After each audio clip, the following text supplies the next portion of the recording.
Hello friends, नमस्कार। Ranker maker में आप लोगों का स्वागत है। जैसे कि हम लोग देख रहे थे कि एनसीईआरटी जो सीरीज़ चल रही थी आपके, तो एनसीईआरटी में क्लास 6, 7 और 8 का हिस्ट्री है, ज्योग्राफी आपका कंप्लीट हो गया था। पॉलिटी चल रहा है, ये आपका पॉलिटी क्लास 6 का टॉपिक चल रहा है। ये चैप्टर नंबर 5 है इसमें, ठीक है। इसके पहले 4 हो चुके तो आप लोग देख सकते हैं।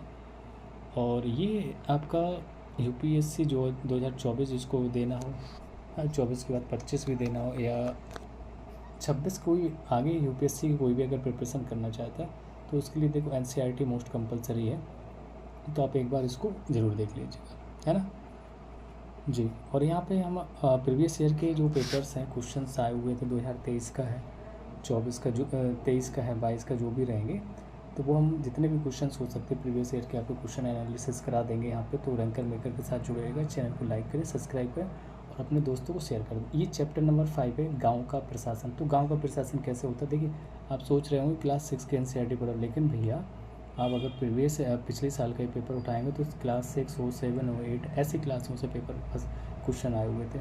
तो एनसीईआरटी तो ज़रूरी है। चलिए स्टार्ट करते हैं। इसमें लिखा है कि थोड़ा सा देख लेते हैं क्या है।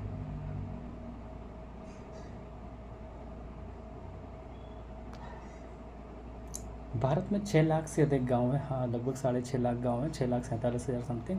तो 6 लाख से अधिक गांव हैं, उनकी पानी, बिजली, सड़क आदि की ज़रूरतों को पूरा करना कोई आसान काम तो नहीं है, ठीक है। तो इसके अलावा ज़मीन की दस्तावेज़ों को रख रखाव करना रहता है और आपसी विवादों को भी निपटाने की ज़रूरत पड़ती है। तो इन सबकी जो व्यवस्था के लिए गाँव का एक प्रशासनिक ढांचा होता है। तो इस पार्ट में हम 2 ग्रामीण प्रशासनिक अधिकारियों के काम के बारे में थोड़े से विस्तार से पढ़ेंगे। देखते हैं वो 2 कौन से ग्रामीण प्रशासनिक अधिकारी हैं, उनके बारे में रीड करते हैं। चलिए स्टार्ट करते हैं। ज़मीन अपने खेत में मिला ली और अपने खेत का आकार बढ़ा लिया। ये शुरू कहाँ से हो रहा है, यहाँ से करते हैं। गांव में झगड़ा कैसे होता है तो देखना। मोहन एक किसान है, उसके परिवार के पास थोड़ी सी खेतीहार है, मतलब ज़मीन है, जिस पर वह कई सालों से खेती कर रहा है। कोई गांव का एक छोटा सा किसान है, उसके खेत से लगा हुआ एक रघु का खेत है। रघु कोई ज़मींदार होगा। दोनों के खेत एक छोटी सी मेड़ से अलग होते हैं, बीच में जो मेड़ बनाई दी जाती है, जैसे ये खेत है, ये मेड़ हो गई, यहाँ से दूसरा खेत लगा हुआ है, तो दोनों के खेत हैं वो किसी मेड़ से जुड़े हुए हैं। एक सुबह मोहन ने देखा कि रघु ने मेड़ को थोड़ा आगे बढ़ा लिया था। ऐसा करके उसने मोहन की कुछ ज़मीन अपने खेत में मिला ली। हाँ, मोस्टली ये गांव साइड में ये होता है, मेड़ काट के उसी दूसरे के खेत के साइड शिफ्ट होते जाएंगे। मोहन को बहुत गुस्सा आया, और मगर वह थोड़ा डरा हुआ था कि रघु के परिवार के पास बहुत ज़मीन थी और उसके अलावा उसके ताऊ गांव के सरपंच थे। तो ऐसे यही लोग करते हैं सब। फिर भी मोहन ने हिम्मत जुटाई और रघु के घर पहुंच गया। दोनों के बीच कहा सुनी हुई रघु ने तो मानने से ही इनकार कर दिया कि उसने मेड़ को आगे बढ़ाया था। थोड़ी ही देर में झगड़ा शुरू हो गया और रघु ने अपने एक मजदूर को बुला लिया। दोनों मिलकर मोहन पर चिल्ला रहे थे। फिर उन्होंने मोहन को मारना शुरू कर दिया। तो ये हो हल्ला होकर जो सुनकर पड़ोसी आ गए। उन्होंने देखा कि मोहन की पिटाई हो रही है। बीच बचाव करके उन्होंने मोहन को बचाया। मोहन को सिर पर और हाथ में बहुत चोट आई थी। एक पड़ोसी ने उसकी मरहम पट्टी की और मोहन के एक दोस्त ने जो गांव के डाकघर में काम करता था, सुझाव दिया कि उन्हें स्थानीय पुलिस थाने जाकर रपट लिखवानी चाहिए। जबकि कुछ लोग इसके खिलाफ थे। उनको लग रहा था कि बहुत सारा पैसा बर्बाद हो जाएगा और नतीजा कुछ नहीं निकलेगा। कुछ लोगों ने कहा कि रघु के परिवार वाले तो पहले ही, क्योंकि रघु के परिवार कैसे थे, जमींदार थे, तो रघु के परिवार वाले तो पहले ही पुलिस थाने पहुंच चुके होंगे। काफ़ी विचार विमर्श के बाद अंततः यह तय हुआ कि जिन पड़ोसियों की आंखों के सामने यह घटना हुई थी, तो मोहन उनको लेकर पुलिस थाने जाएगा। अब देखिए गांव के लोग गवाही देते या नहीं देते। तो बुक में तो ये चैप्टर है, दे ही देंगे, बट मोस्टली लोग जल्दी से गवाही नहीं देते क्यों, उन्हें डर बना रहता है। क्या डर रहता है कि भाई जमींदार है, इतना दबदबा रहता है। पुलिस थाने का क्षेत्र बात करते हैं। क्या थाने के रास्ते में एक पड़ोसी ने पूछा, क्यों ना हम थोड़ा सा और पैसा खर्च करके शहर के बड़े थाने चलें, मोहन ने समझाया कि बात पैसे की नहीं है, हम इसी थाने में अपना मामला दर्ज करवा सकते हैं क्योंकि हमारा गांव इसी के कार्य क्षेत्र में आता है। ठीक है, तो हर पुलिस थाने का एक कार्य क्षेत्र होता है जो उसके नियंत्रण में रहता है। ध्यान देना, कार्य क्षेत्र जो आपके थाने के नियंत्रण में आएगा उसी में। ये नहीं कि आप रहने वाले गांव के छोड़ के दूसरे जिले बड़े शहर में जा रहे हैं, ऐसा नहीं। जो कार्य क्षेत्र में वहीं पे अपनी रपट लगाइए। लोग उस क्षेत्र में हुई चोरी, दुर्घटना, मारपीट, झगड़े आदि की रपट उसी थाने में लिखवा सकते हैं। वहाँ की जो थानेदार की जिम्मेदारी होती है कि वह लोगों से घटना के बारे में पूछताछ करें, जांच पड़ताल करें और अपने क्षेत्र के अंदर के मामलों पर कार्रवाई करें। तो देखिए, ये पुलिस थाने बना है, ये पुलिस वाला बैठा है और यहाँ पे मोहन शिकायत कर रहा है। अगर आपके घर में चोरी हो जाती है तो आप किस थाने में जाकर अपनी शिकायत दर्ज करवाएंगे? तो सिंपल जो बताया कि आपके जो नियर में पास में होगा। मोहन और रघु के बीच किस बात को लेकर विवाद हुआ था? तो ज़मीन को लेके, है ना, मेड़ को लेके।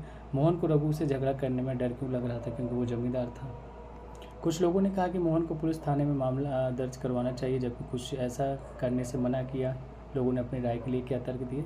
हो सकता है कि वो लोग पहले जा चुके होंगे इस वजह से, है ना। पुलिस थाने में होने वाला काम की बात करते हैं। जब लोग पुलिस थाने पहुंचे तो मोहन थानेदार के पास गया, उससे पूछा, पूरा मामला बताया। उसने यह भी बताया कि यह अपनी शिकायत लिखित रूप में देना चाहता है।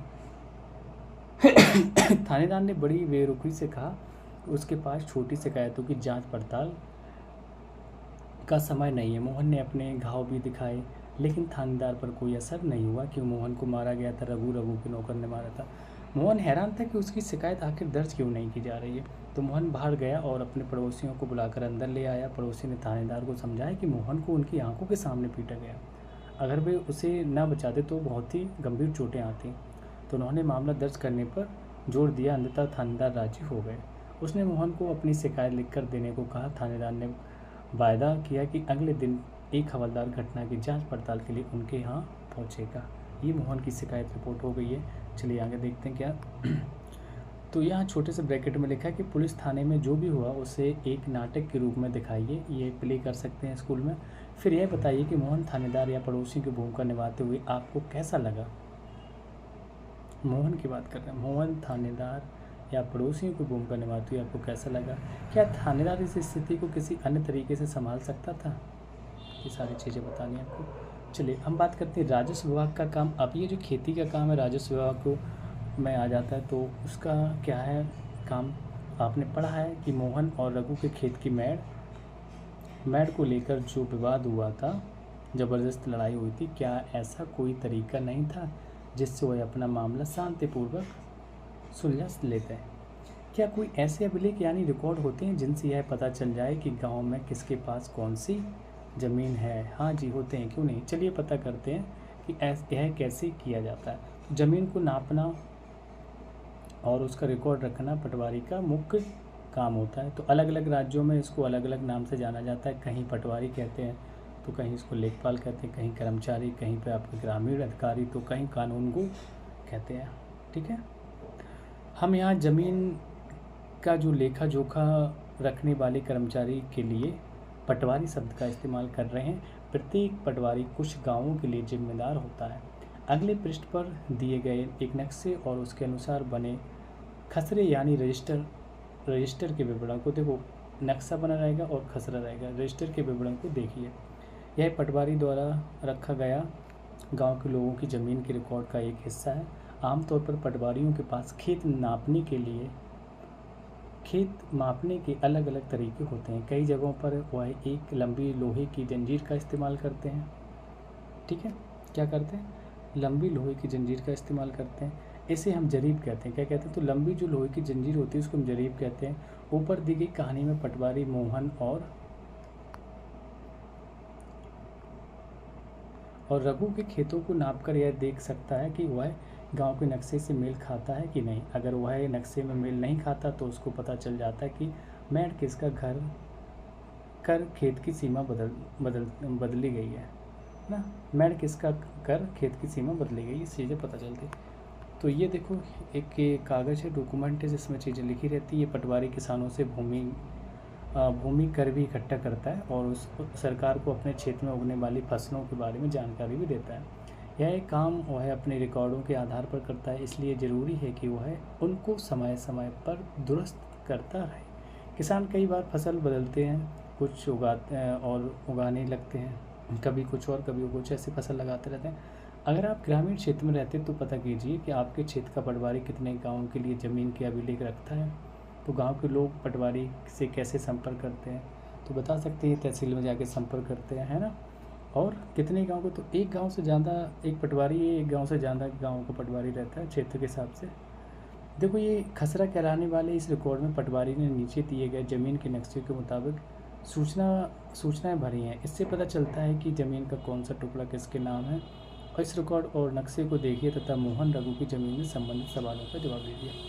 चलिए समझते हैं खसरे के बारे में। तो क्षेत्र हेक्टेयर में होता है, ज़मीन का मालिक का नाम, पिता का नाम और नाम और पता सब रहता है। यदि बटाई पर है तो दूसरे किसान का नाम और बटाई का हिस्सा रहेगा। इस साल जोती गई ज़मीन, फसल कौन सी है, क्षेत्र कहाँ है, अन्य फसलें कौन सी हैं, परती ज़मीन है या नहीं, सुविधाएं क्या क्या है, ट्यूबवेल दिया है या नहीं दिया, क्योंकि दूसरा कर रहा है कह दी। तो ये फर्स्ट में इसमें हो गया। इसमें आएंगे जैसे यहाँ पे क्षेत्र हेक्टेयर उन्होंने कहा 0.75 है आपका क्षेत्र हेक्टेयर होगा। मालिक कौन है, मोहन था, मोहन के पिता का नाम बलराजा राम, गांव अमरापुरा, ज़मीन का मालिक है जो। क्या ये बटाई पे दी गई, नहीं दी गई। तो पहले में क्या रखें, नंबर डालेंगे, दूसरे में आपका क्षेत्र डालेंगे, तीसरे में मतलब हेक्टेयर में डालेंगे कितना हेक्टेयर क्षेत्र है, तीसरे में नाम पता, चौथे में बटाई पे दी गई या नहीं, पाँचवें में फसल का नाम करेंगे, छठवें में आपका 0 हेक्टेयर मतलब कितना क्षेत्र ज़मीन का, सातवें नंबर पे आपको अन्य फसलें और भी अगर कुछ लगाई हैं तो परती ज़मीन है या नहीं है, फैसिलिटी क्या दी गई वो देना, जैसे कुआं है, चालू जो भी है। दूसरे नंबर पे आते हैं जिसमें दिखा है कि ये जो क्षेत्र है बढ़ा दिया गया है, मतलब रघु का आ गया, रघु का खेत 3 हेक्टेयर है, रघु के पिता का नाम रामबल्द रतनलाल, गांव अमरापुरा, ज़मीन का मालिक नहीं, गेहूं सोयाबीन हेक्टेयर, ये सारी चीज़ें, इनके पास कुआं और चालू है। तीसरे में 6 हेक्टेयर मध्य प्रदेश, जो सरकारी घास का मैदान नहीं, एक कुआं, इस टाइप की चीज़ें रहती हैं। तो मोहन के खेत के दक्षिण में जो ज़मीन है वह किसकी है। अब आप बता सकते हैं मोहन के खेत के दक्षिण में ये ज़मीन किसकी है। तो यहाँ से आप देखेंगे ये जो नक्शा बना है, ठीक है जी,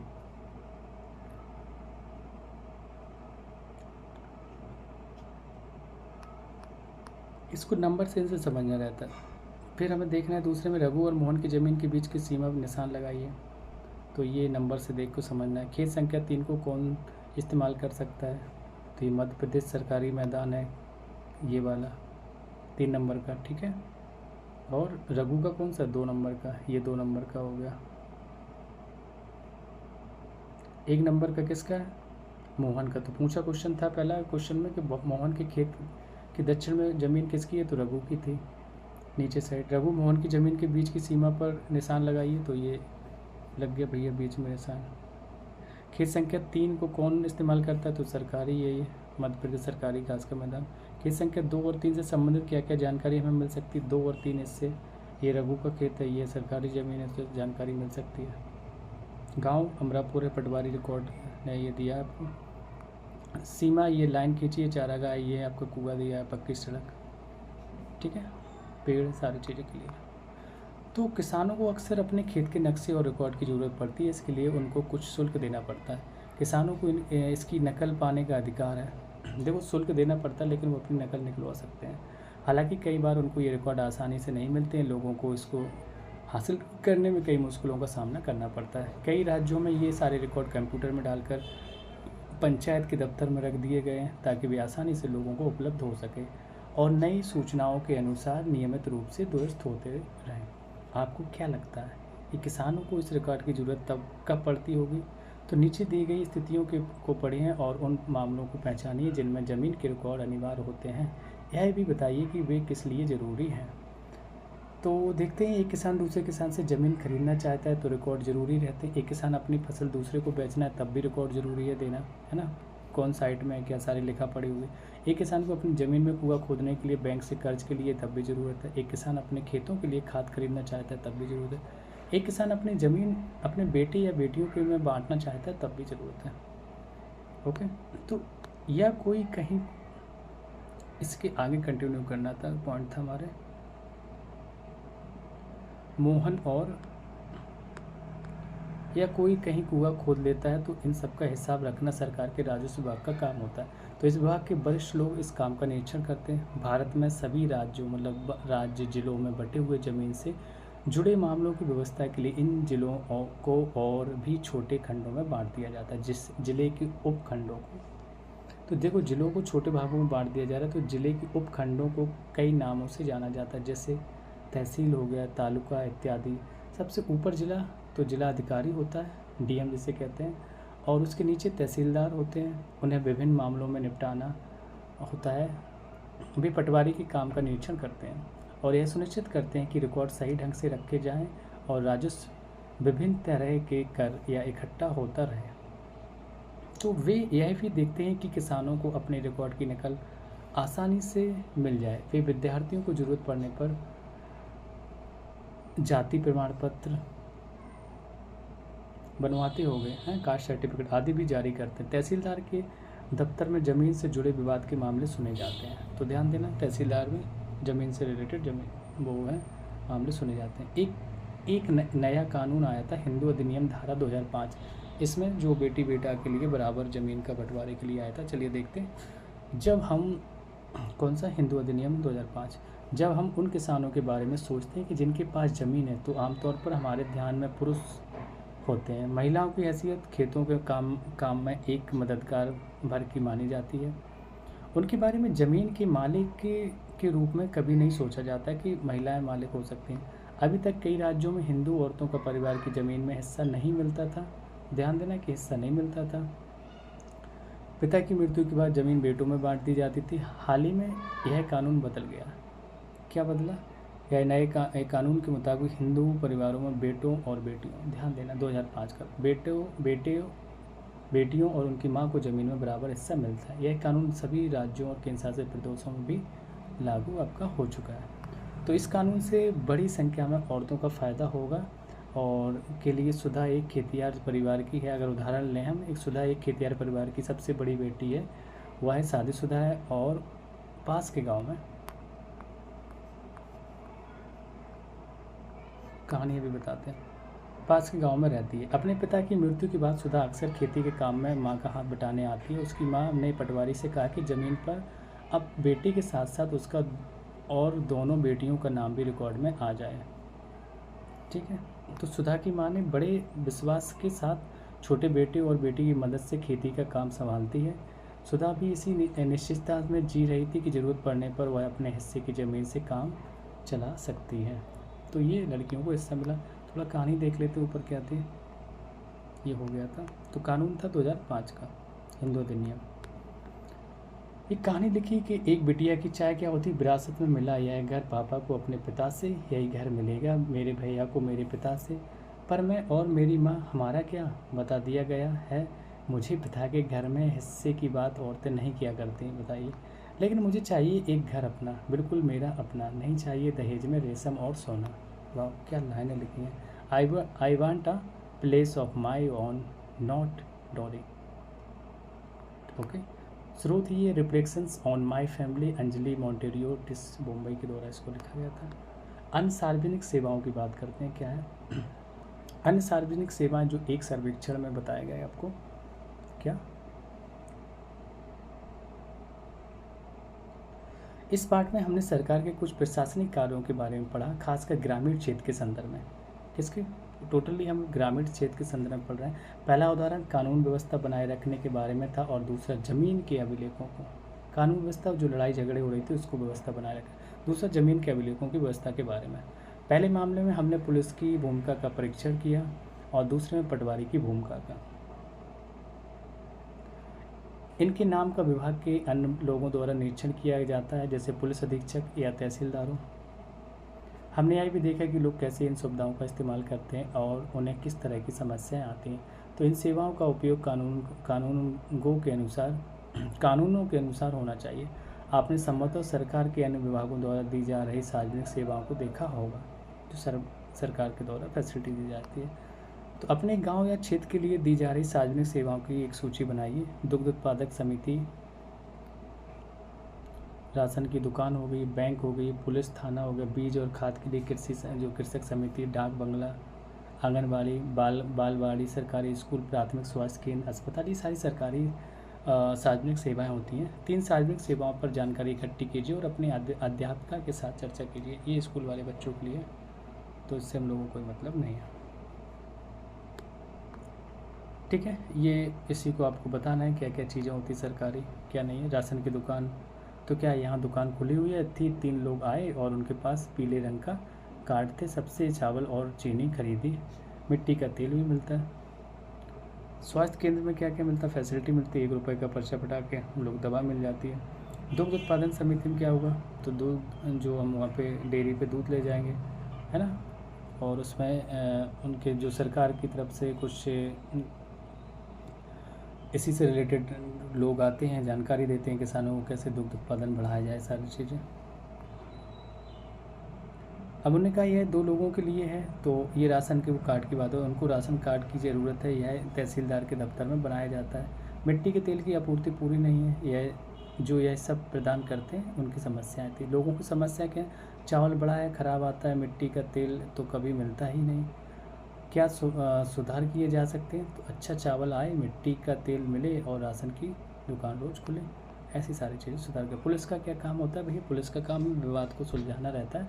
पटवारी के कोई 2 काम बताइए, तो क्या है, खेती के का ब्यौरा रखना, राजस्व को इकट्ठा करवाना, ऐसे बोल सकते हैं। तहसीलदार का क्या काम है, तो जो पटवारी के द्वारा जो सारी चीज़ें कलेक्शन किया जाता है उसकी जाँच करना और ज़मीन से रिलेटेड चीज़ों को देखना।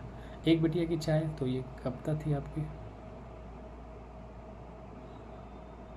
ठीक है, पिछले पार्ट में हमने पंचायत के बारे में पढ़ा, पंचायत और पटवारी का काम एक दूसरे से कैसे जुड़ा हुआ है बता सकते हैं।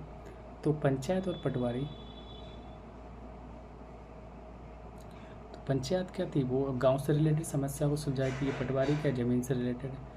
किसी पुलिस थाने जाइए और पता कीजिए यातायात नियंत्रण, अपराध रोकने और कानून व्यवस्था बनाए रखने के लिए पुलिस क्या करती है, तो पता है यातायात नियंत्रण के लिए आपको चालान काट देती है, अपराध रोकने के लिए सजा दिलाती है, मतलब गिरफ्तार करती है। हाँ, खासकर त्यौहार और सार्वजनिक जगहों पर ये सारी चीज़ें जब भीड़ इकट्ठा होती है उसको संभालती है। एक ज़िले में सभी पुलिस थानों का मुखिया कौन होता है, तो एक ज़िले में जो सभी पुलिस थानों का जो मुखिया होता है, तो वो हेड होता है, हेड ऑफ पुलिस, मतलब हम बोल सकते हैं कौन होता है, एरिया ऑफ सर्किल होता है, तो ASO होता है ना, और भी होते लोग। चर्चा कीजिए, नए कानून के तहत महिलाओं को किस तरह का फ़ायदा होगा, तो महिलाओं को ज़मीन में हिस्सा मिलने लगा था 2005 के कानून से। आपके पड़ोस में क्या कोई ऐसी औरत है जिसके नाम ज़मीन जायदाद हो, यदि हाँ तो उसे संपत्ति कैसे प्राप्त हो, ये बता सकते हैं आप। तो ये नए कानून आया था उसके थ्रू। तो आई होप आप लोगों को ये टॉपिक पसंद आ रहा होगा, और NCERT ये सीरीज़ चल रही है, तो चैनल को लाइक करें, सब्सक्राइब करें, अपने दोस्तों को शेयर करें। ये क्लास 6 का चैप्टर नंबर 5 था पॉलिटी का।